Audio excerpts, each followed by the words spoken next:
Here we are on the bench. On the last tutorial, we ran the velocity reticle calculator, and it suggested to us for this rifle and load that we use a UHV. As you can see here, we have a brand new UHV in a box. We're going to crack this guy open, and we're going to get to properly mounting it, leveling it, and getting it ready for sight in.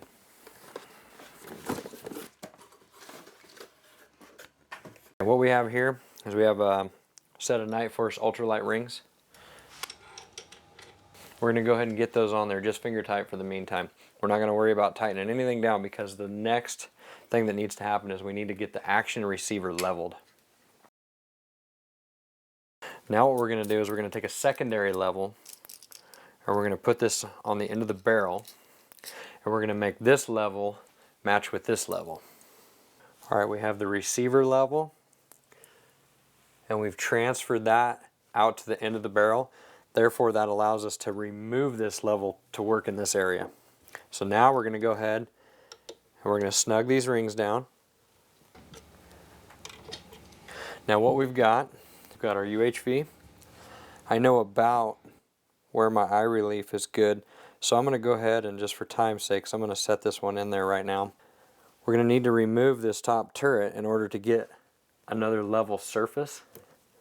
So now we're going to take that level that we used on the receiver, and we're going to use it right here on the top surface of this zero stop clutch.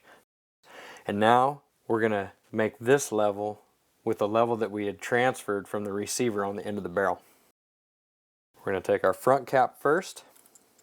We're going to just look to get this cap on somewhat with a proportional distance on the right and the left side. We're not going to put a lot of tension to it because we don't want to torque the scope.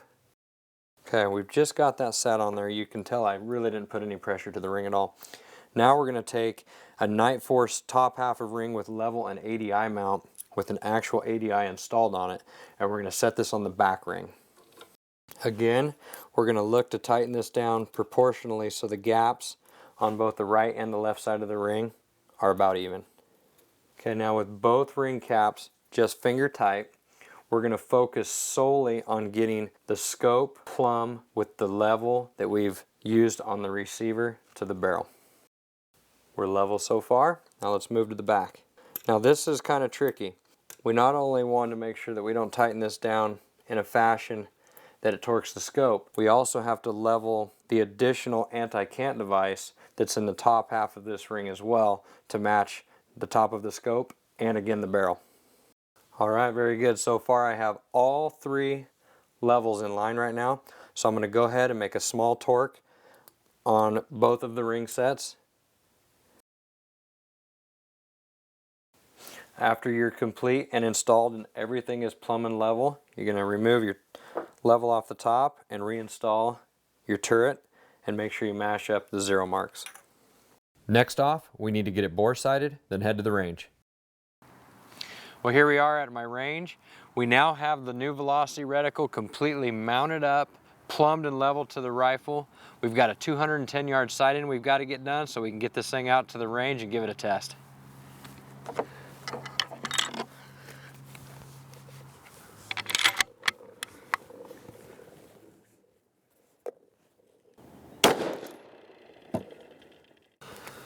Okay, looks like we're 3 inches low and just an inch to the right. Let's make a quick adjustment, get everything back on track.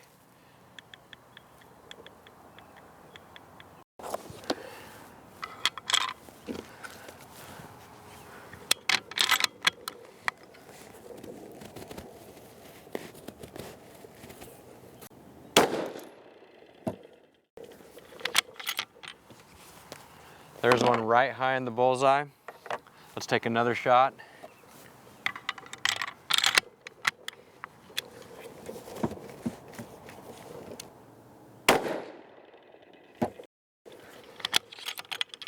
All right, well, we've got two right up on the top of the bullseye. We're going to take one more, get a good 3-shot group.